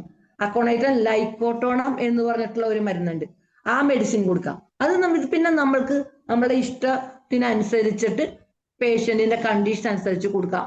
അത് പിന്നെ നെക്സ്റ്റ് സ്റ്റേജ് ആണ് ഓക്സിഡേഷൻ കഴിഞ്ഞു കഴിഞ്ഞാൽ ഇവര് തൈറോഗ്ലോബുലിൻ എന്ന് പറഞ്ഞ ഒരു വലിയ പ്രോട്ടീനിലാണ് ഈ അയോഡിൻ മിക്സ് ചെയ്യണത്. തൈറോഗ്ലോബിൻ ഒരു പാത്രമാണ്. ഈ അയോഡിൻ അതിന്റെ ഉള്ളില് തൈറോസിൻ അതാണ്, തൈറോനിൻ അല്ല, തൈറോസിൻ എന്ന് പറഞ്ഞ പ്രോട്ടീൻസിൽ അയോഡൻ മിക്സ് ചെയ്യും, അയോഡിന. അപ്പൊ 2 അയോഡിനെ മിക്സ് ചെയ്യാം, ഒരയോഡിനെ മിക്സ് ചെയ്യാം. ഒരയോഡിനെ മിക്സ് ചെയ്താൽ നമ്മൾ മോണോ അയോഡോ തൈറോസിൻ എന്ന് പറയും. 2 അയോഡിനെ മിക്സ് ചെയ്താൽ ഡൈ അയോഡോ തൈറോസിൻ എന്ന് പറയും. സിമ്പിൾ ആണ്. 2 അയോഡിൻ 2 അയോഡോ. അപ്പൊ 2 അയോഡോ 2 D8 ഡി എന്ന് പറഞ്ഞാൽ ഡൈ, 2 D8 ചേർന്ന T4 ആയി. അതാണ് T4. ഒരു D8 ഒരു M18 ചേർന്ന ഒരു D എന്ന് പറഞ്ഞാൽ 2, ഒരു M18 1, അപ്പൊ T3. ഇത്രേ ഉള്ളു. ഈ കോമ്പിനേഷൻ കഴിയുമ്പോ തൈറോയ്ഡ് ഹോർമോൺ പ്രൊഡക്ഷൻ കഴിഞ്ഞു അപ്പൊ തന്നെ. അതായത് ഇത്ര സിമ്പിൾ ആയിട്ടാണ് അത് കൊടുത്തിരിക്കുന്നത് കേട്ടോ. ബയോകെമിസ്ട്രി ആണ്, പക്ഷെ നമുക്ക് ഈ ഒരൊറ്റ ചാർട്ട് മതി. ഈ പറഞ്ഞു വന്നത് എന്താണ് പ്രശ്നം? ഈ തൈറോഗ്ലോബുലിനില് ആന്റിബോഡി ആക്ടിവാണ് നെക്സ്റ്റ് സ്റ്റേജ്. അപ്പൊ ഇത് കഴിയുമ്പോ ഈ തൈറോഗ്ലോബുലിൻ എന്ന് പറഞ്ഞാൽ ഒരു വെറും പ്രോട്ടീനാണ്, വലിയൊരു പ്രോട്ടീനാണ്. ഇതിലാണ് ഈ അയോഡിനെ ഫിക്സ് ചെയ്യണത്. ഈ തൈറോസിനും അയോഡിനും കൂടി മിക്സ് ചെയ്യാനുള്ള ഒരു പാത്രമാണ് ഈ തൈറോഗ്ലോബുലിൻ. അതിനെയാണ് ആന്റിബോഡി ആക്രമിക്കുന്നത്. തൈറോഗ്ലോബുലിനെ ആന്റിബോഡി ആക്രമിച്ചു കഴിഞ്ഞാൽ ഈ ഗ്ലോബുലിനെ നശിപ്പിച്ചു കഴിഞ്ഞാൽ പിന്നെ എവിടെ ഫിക്സ് ചെയ്യും? സെക്കൻഡ് സ്റ്റേജും സ്ട്രക്കായി. അത്രേ ഉള്ളു. ആ 2 സ്റ്റേജുകൾ സ്ട്രക്ക് ആക്കുന്നതാണ് നമ്മൾ ഹഷിമോട്ടോസ് തൈറോയിഡൈറ്റിസ് എന്ന് പറയുന്നത്. 2 സ്റ്റേജും സ്ട്രക്ക് ആക്കി കഴിഞ്ഞാൽ പിന്നെ ഹോർമോൺ പ്രൊഡക്ഷൻ ഇല്ല ഇവിടെ. അപ്പോ ഒട്ടും ഹോർമോൺ ഇല്ലാതെ വരുമ്പോൾ ബോഡിയുടെ സകല പ്രവർത്തനങ്ങളും നാശമായി പോവും, അല്ലെങ്കിൽ അത് നിന്ന് പോവും എന്ന് മാത്രമല്ല, മെറ്റബോളിസം ഇല്ല, തണുപ്പ്, വിറയല്, കോൺസ്റ്റിപ്പേഷൻ, എല്ലാ പ്രശ്നങ്ങളും ഡൗൺ ആയിട്ട് പോകുമ്പോ ഇവർ അതിന്റെ കൂടെ എന്താണ് ചെയ്യണത്? Gives severe inflammation to thyroid gland. അപ്പൊ നമുക്ക് സ്കാൻ ചെയ്ത് കഴിഞ്ഞാൽ ഇയർലി തൈറോയിഡൈറ്റിസ് കാണും. ഇയർലി തൈറോയിഡൈറ്റിസ് 3 കേസ് ഞാൻ TSH ലെവല് മാറാതെ തന്നെ ആന്റിബോഡീനെ കണ്ടുപിടിച്ചു. അതായത് ഇതില് ഇന്ന് വന്ന കേസാണ് ഇന്നലത്തെ. TSH ലെവല് 3.056 നോർമൽ റേഞ്ചിലാണ് നിൽക്കുന്നത്. TSH 0.56 നമുക്ക് 4 വരെ ആവാം, 5 വരെ ആവാം. പക്ഷേ ഇവരിന്റെ ഫീച്ചേഴ്സ് കണ്ടപ്പോ തന്നെ ഗ്ലാൻഡ്സ് ഒക്കെ എൻലാർജ് ചെയ്തിട്ടുണ്ട്. ഒരു തൈറോക്സിനാണ് കഴിച്ചുകൊണ്ടിരുന്നത്. കണ്ടപ്പോ തന്നെ പറഞ്ഞ ഒരു കാര്യം ചെയ്തു, തൈറോക്സിൻ മാത്രമൊന്നും പറ്റൂല, കറക്റ്റ് ആയിട്ട് മെഡിസിൻ കഴിക്കണം, ആന്റിബോഡി ചെക്ക് ചെയ്തോളൂ എന്ന് പറഞ്ഞു. അവര് TSH ലെവൽ നോർമലാണ്. അപ്പോൾ ഞാൻ പറഞ്ഞു നോർമലാണ്, അവരുടെ കയ്യിലുള്ള TSH ലെവൽ മാത്രമേ ചെക്ക് ചെയ്തുള്ളൂ. അവിടെ തൈറോപൈറോക്സിഡേസ് 400 ആണ്. തൈറോപൈറോക്സിഡേസ് 400, അതായത് 13 നോർമല്. ഇപ്പൊ തന്നെ TSHന് ചേഞ്ച് വരുന്നതിന് മുമ്പ് തന്നെ, എത്രയോ മുൻപ് തന്നെ 13 എന്നുള്ള ഈ നോർമൽ റേഞ്ചിൽ നിന്ന് 400 ആയി കഴിഞ്ഞു. അതാണ് അങ്ങനെയാണ് കണ്ടുപിടിക്കുന്നത്. അങ്ങനെ നമ്മൾ നേരത്തെ കൂട്ടി ആന്റിബോഡീനെ കണ്ടുപിടിക്കണം. ആന്റി തൈറോഗ്ലോബുലിനെ ആന്റിബോഡിയും ചെക്ക് ചെയ്ത് അത് 4.5 നിന്ന് 12 ആയി കഴിഞ്ഞു. അപ്പൊ എല്ലാം കഴിഞ്ഞ് TSH ഒരു 10-100 ആയി കഴിഞ്ഞിട്ടല്ല ആന്റിബോഡി ചെക്ക് ചെയ്യേണ്ടത്. പേഷ്യന്റിന്റെ ഫീച്ചേഴ്സ്, ആ പേഷ്യന്റ് എങ്ങോട്ടാണ് പോകുന്നത് എന്ന് നോക്കും. അപ്പൊ കറക്റ്റായി. നമ്മളിപ്പോ ഇവിടെ വളരെ സിമ്പിൾ മെഡിസിൻ കൊടുത്താൽ മതി. കാരണം നമ്മൾക്ക് അയോഡൻ ടിഞ്ചറാണ് ഏറ്റവും കൂടുതൽ നമ്മൾ ഉപയോഗിക്കുന്നത്. അയോഡൻ ടിഞ്ചറാണ് ഹൈപ്പോതൈറോയിഡിസത്തിൽ. കാരണം പാലിലാണ് ടിഞ്ചർ കൊടുക്കുന്നത്. ഒരു 5 ഡ്രോപ്സ്, അത് ഒരാഴ്ച 5 ഡ്രോപ്സ് കൊടുത്താൽ ഒരാഴ്ച 10 ഡ്രോപ്സ് കൊടുക്കും. പിന്നെ അതിന്റെ ഒരു 1-ാം തരം മെഡിസിൻ ആണ് ഞാൻ പറഞ്ഞു, അക്കോണൈറ്റം ലൈക്കോട്ടോണം. അത് മാത്രമേ പ്ലാന്റ്സിൽ നിന്ന് വരുന്ന ഒരു മരുന്നുള്ളൂ.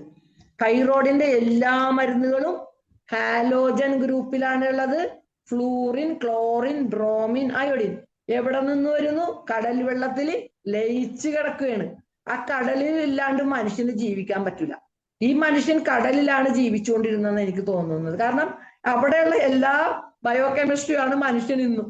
ഉപ്പില്ലാതെ ജീവിക്കാൻ പറ്റൂല. നാട്രം ഇല്ലേ, ഉപ്പില്ലാതെ അവർക്ക് ജീവിക്കാൻ പറ്റില്ല. സോഡിയം ക്ലോറൈഡ്, അപ്പൊ ക്ലോറിൻ അപ്പൊ തന്നെ ബോഡിയിലെത്തി. സോഡിയം അതിലൂടെ എത്തി.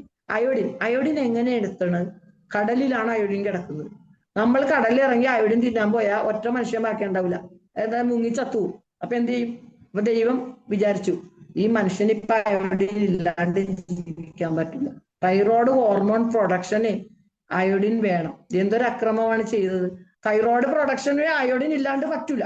പക്ഷെ അയോഡിൻ കിടക്കുന്നത് കടലിലാണ്. സോ മഴവെള്ളം, richest source of iodine is മഴവെള്ളം. ഇത്രയധികം മഴ പെയ്ത് വെള്ളം ഉണ്ടെങ്കിലും നമ്മൾ ഒരാൾ പോലും ഒരു ഗ്ലാസ് മഴവെള്ളം എടുത്തു കുടിച്ചിട്ടില്ല. അതിന്റെ ടേസ്റ്റ് എന്താണെന്ന് അറിഞ്ഞിട്ടില്ല. അതിനെ കാലയിൽ കൂടി ഒഴുക്കി വിടുന്നു. പിന്നെ എന്നിട്ട് ആ ബാക്കി വെള്ളം പുഴയെന്നുള്ള വെള്ളം എടുത്ത് കുടിക്കുന്നു. സോഴ്സ് വെള്ളമാണ്.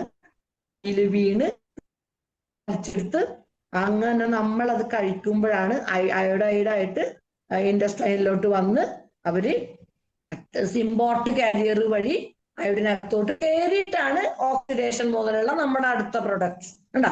അങ്ങനെയാണ് ആ സൈക്കിളാണത്. സൈക്ലിക് പ്രോഡക്റ്റ് T3 T4 ഉണ്ടാക്കി അവർ സെൽസിൽ പോയിട്ട് മെറ്റബോളിസം ഉണ്ടാക്കി ഓക്സിജൻ കൺസംഷൻ കൂട്ടുകയാണ് ഇവർ ചെയ്യുന്നത്. ഓക്സിഡേഷൻ ഇതെല്ലാം ഒരു തീകത്തലാണ്. ശരിക്കുള്ള തീയുടെ പരിപാടിയാണ് അഗ്നി, തീ, ഫയർ. അതുകൊണ്ടാണ് തൈറോയ്ഡ് ഗ്ലാൻഡ് പുറത്തു വെച്ചിരിക്കുന്നത്. തൈറോയ്ഡ് ഗ്ലാൻഡ് എന്തുകൊണ്ടാണ് പുറത്തു വെച്ചത്? സ്ഥലകത്തില്ലാഞ്ഞിട്ടൊന്നുമല്ല, എങ്ങനെയെങ്കിലൊക്കെ ഒന്ന് തിക്കി പൊളിക്കായിരുന്നു. പക്ഷെ നമ്മള് അനാറ്റമിയിൽ നമ്മൾ ആലോചിച്ച് ഇത് എന്തിനാണ് ഇങ്ങനെ പുറത്തു കൊണ്ടേ വെച്ചത്? ഈ ഗ്ലാൻഡ് മാത്രം. ബാക്കി കംപ്ലീറ്റ് ഗ്ലാൻഡിനെ തലച്ചോറിന്റെ ഉള്ളിൽ കൊണ്ടുപോയിട്ടാണ് പിറ്റ്യൂട്ടറി ഹൈപ്പോതലാമസ് വെച്ചിരിക്കുന്നത്. നെഞ്ചിന്റെ ഉള്ളിൽ കൊണ്ടുപോയിട്ട്, അല്ലെങ്കിൽ ഗോണാഡ്സ് ഒക്കെ എവിടെയാണ് എത്രയോ സേഫ് ആയിട്ടാണ് സൂക്ഷിച്ചിരിക്കുന്നത്. പക്ഷേ ഇത് ഹൈലി വാസ്കുലർ ആണ്. ഏറ്റവും കൂടുതൽ ബ്ലഡ് സർക്കുലേഷൻ ഉള്ള ഓർഗനാണ്. എല്ലാ ബ്ലഡും തൈറോയിഡിൽ കൂടി ഒഴുകിയിട്ടേ ബാക്കി സ്ഥലത്തോട്ട് പോവുള്ളൂ. കാരണം അതിലുള്ള അയോഡിൻസിനെ മുഴുവനും അബ്സോർബ് ചെയ്യാനും ഇതിന്റെ ഉള്ളിൽ നടക്കുന്ന പ്രക്രിയ ഓക്സിഡേഷൻ ഈസ് ഹൈലി, വളരെയധികം ചൂടുള്ളതാണ്. അപ്പൊ ഏത് തൈറോയിഡിന്റെ മരുന്നിനെ ട്രീറ്റ് ചെയ്യുമ്പോഴും നമ്മൾക്ക് ആ വാം എന്നുള്ള ഒരു പ്രശ്നം അത് നമ്മളെ ബേസ് ആക്കി ഇടണം. അതുകൊണ്ട് അയോഡിൻ അതാണ് അവിടെ എങ്ങനെ വരുന്നത്.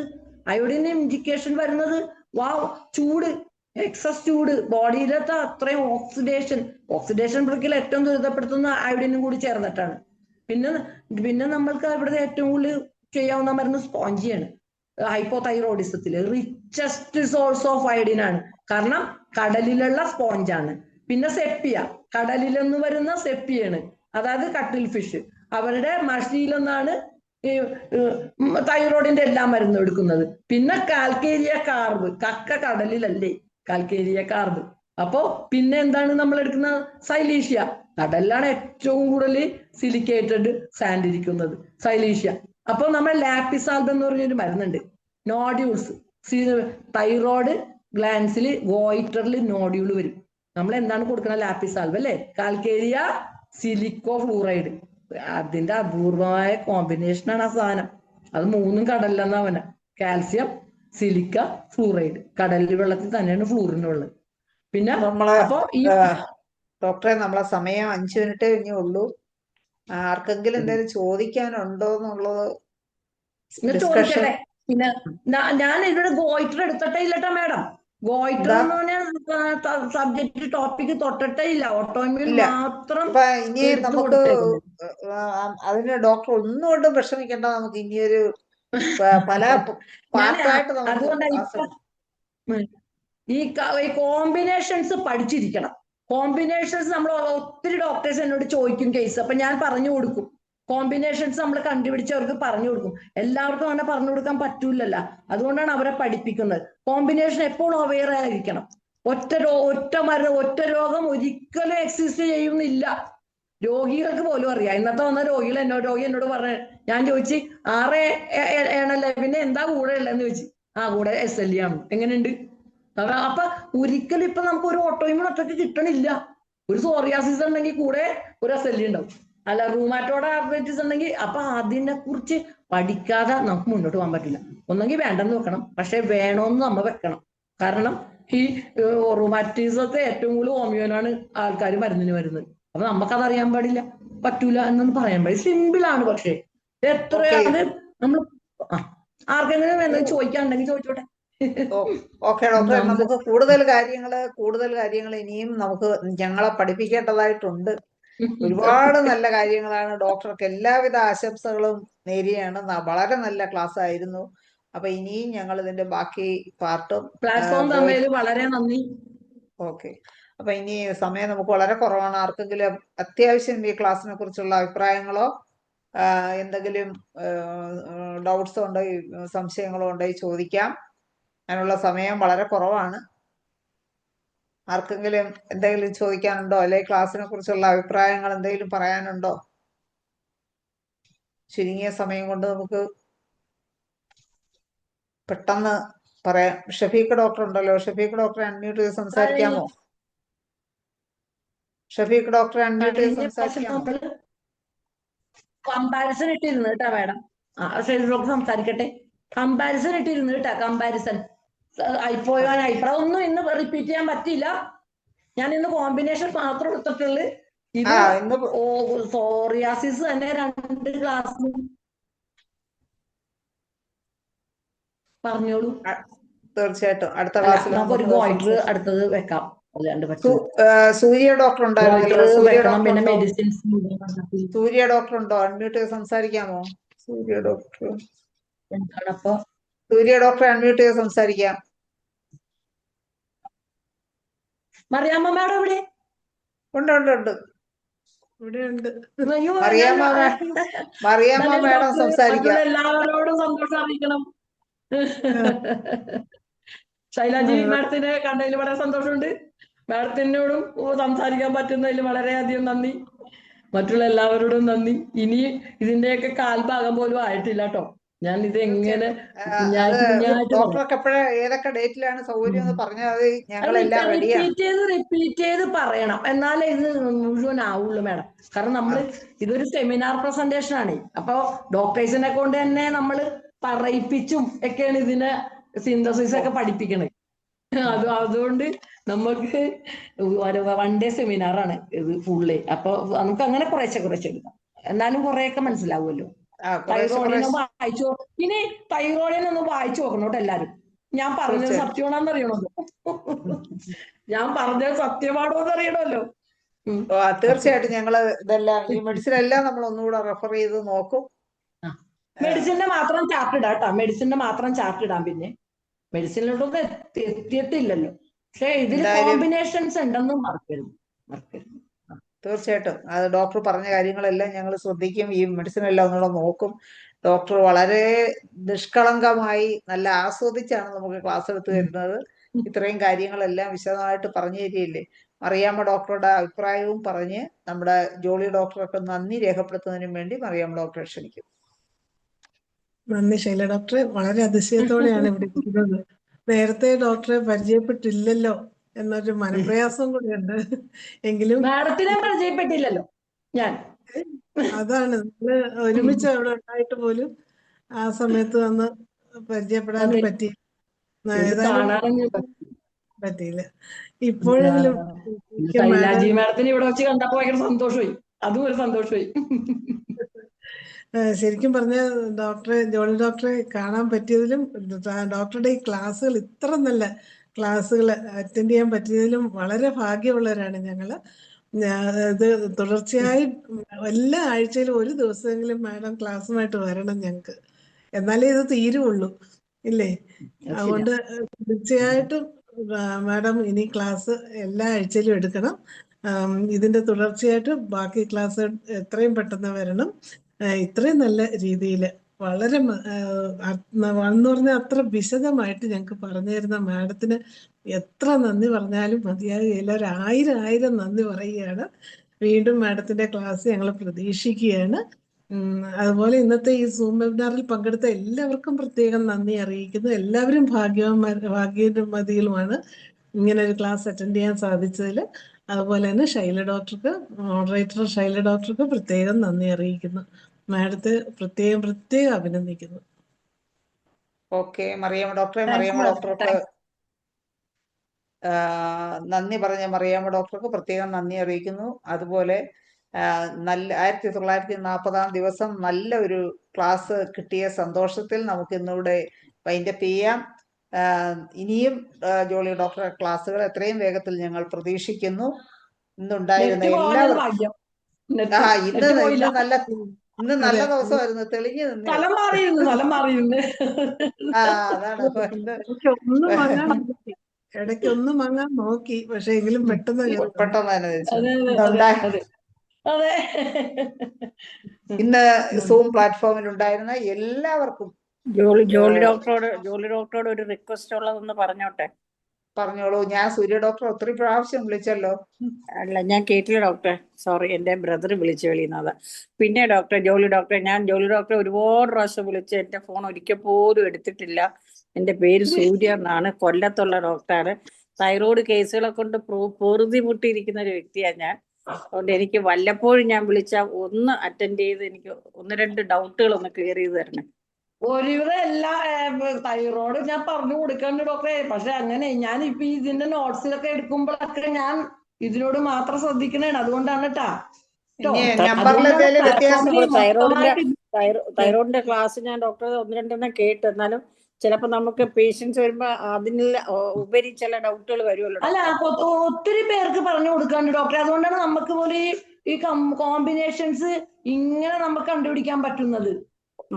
ഒരു കാര്യം ചെയ്താൽ മതി, സൂര്യ ഡോക്ടർക്ക് ഒരു ടിപ്പ് കൂടെ പറഞ്ഞുതരാം. കാരണം ഇനി ഡോക്ടർ തുടർച്ചയായിട്ട് ഈ സെഷനിൽ വരും, നമ്മളെ സൂമിൽ വരും.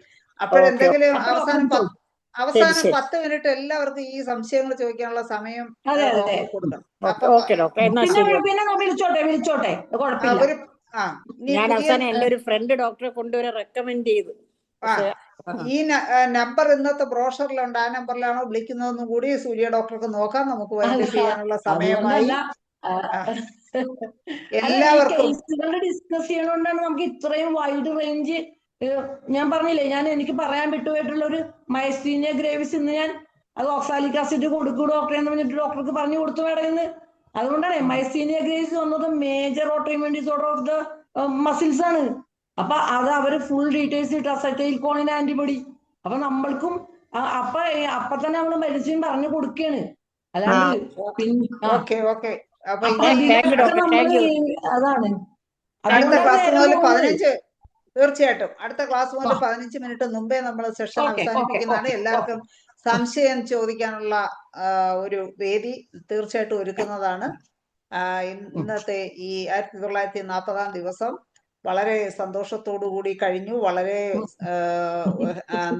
ഇൻഫോർമേറ്റീവ് ആയ ഒരു ക്ലാസ് ആയിരുന്നു. ഇന്നുണ്ടായിരുന്ന എല്ലാവർക്കും ശുഭരാത്രി നേർന്നുകൊണ്ട് മലയാളം സെഷൻ അവിടെ അവസാനിപ്പിക്കുന്നു. നമസ്കാരം.